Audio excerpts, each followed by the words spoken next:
see the resemblance a little bit? You know, this is me, 1971. This was painted. My parents had this painted for me in 1971 at Disneyland in Anaheim. The last family vacation I would take with my parents. Of course, I was 17 at this point, just about to turn 17, and they wanted a memory or something. But I want to talk about finding Jesus. Okay?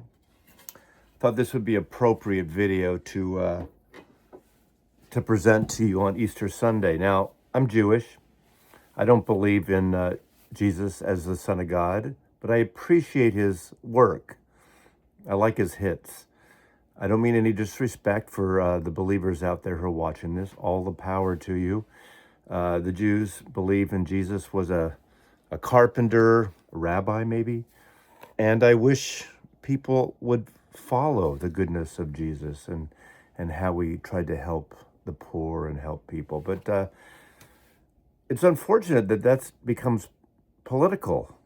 Help immigrants, things like that. But I want to talk about Jesus because of an album that I discovered in very late October, early November of 1970. Of course, that album to this day is one of my favorite albums, and that is the original, Accept No Substitute, Jesus Christ Superstar. Of course, Andrew Lloyd Webber and Tim Rice's amazing rock opera.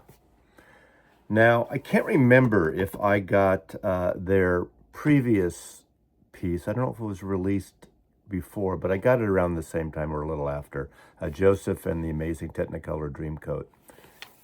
This record blew me away, and I got it accidentally. So in 1970, I went with my confirmation class for about 8-week trip to Israel.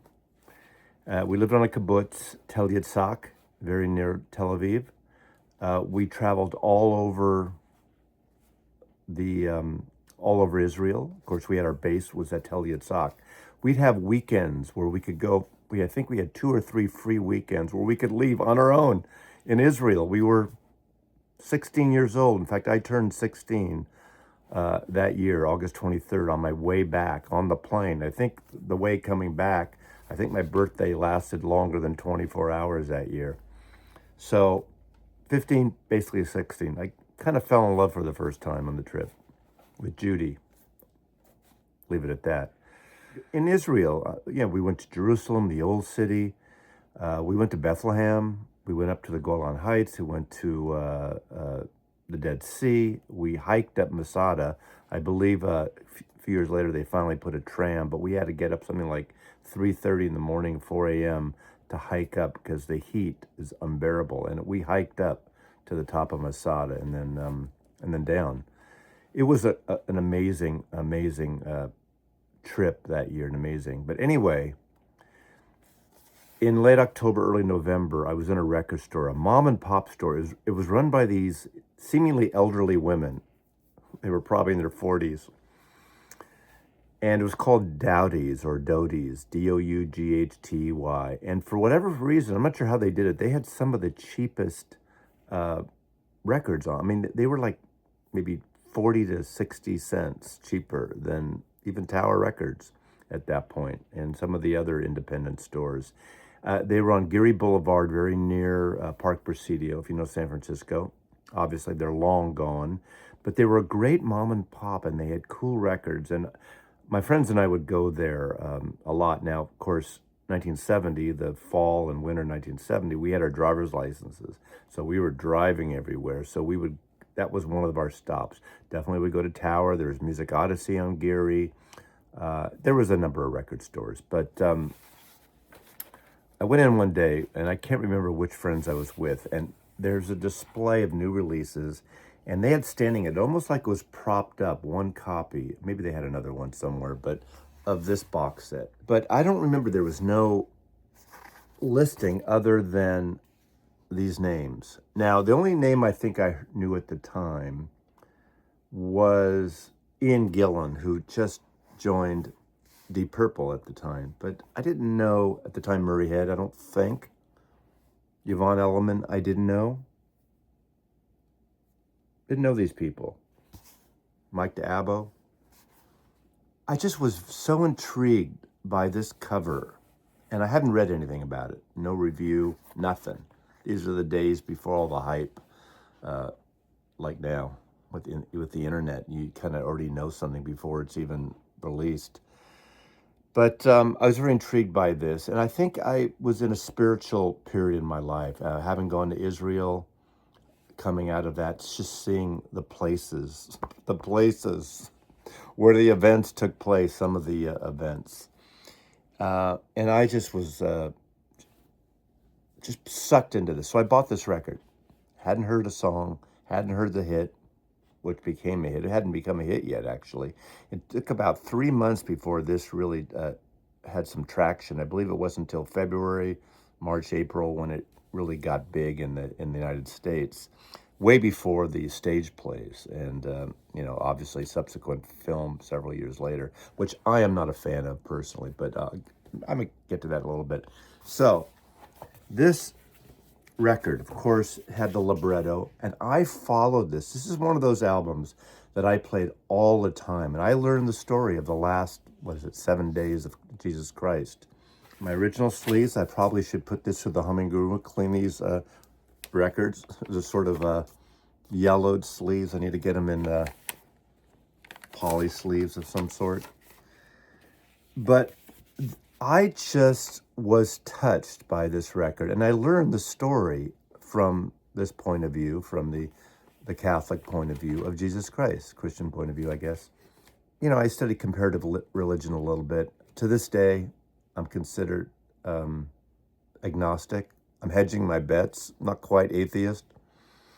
I'm culturally Jewish, not particularly religious. In fact, not religious at all.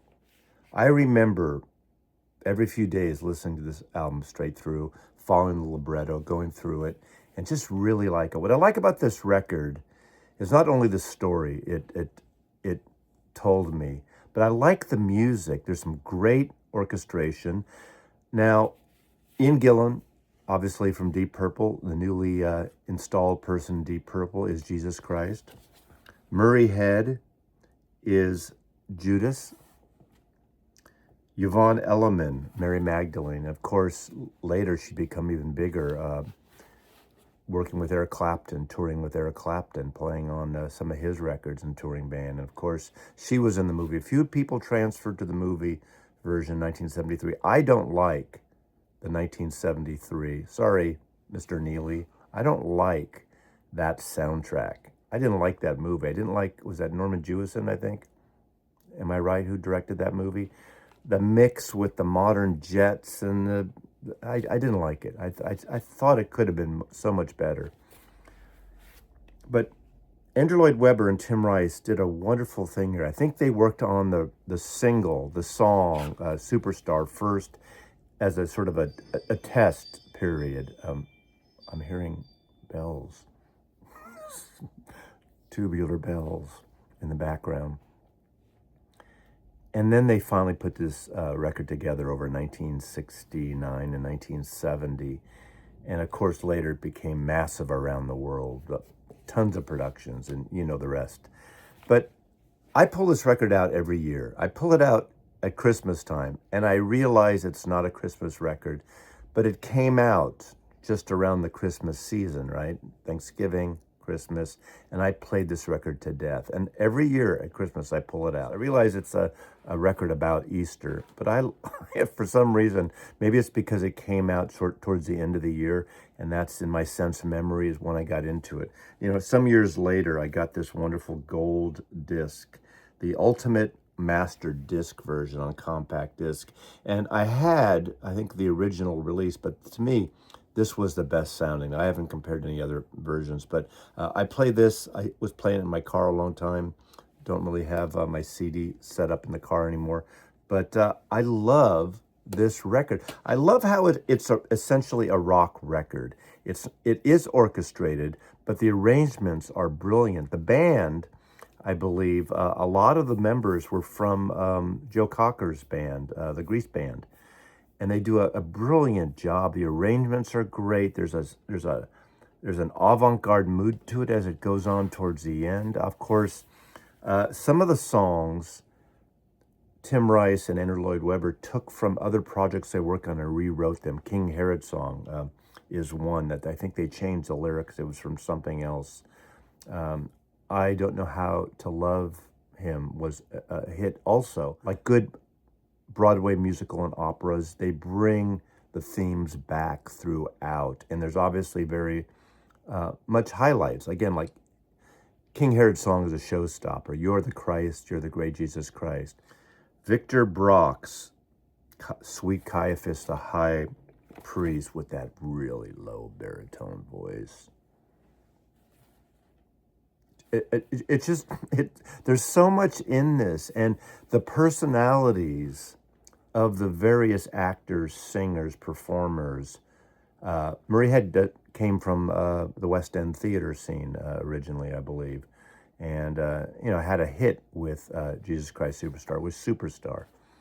I think it's just a brilliant piece of music. 56 years almost since this album came out, and I remember that day picking this up, and that whole month, I think, after that, probably through Christmas, playing this record all the time in 1970 as a 16-year-old, and the spiritual side of me that was coming out in 1970 after that summer in Israel as a young man. But thanks for watching. Mazzy loves you.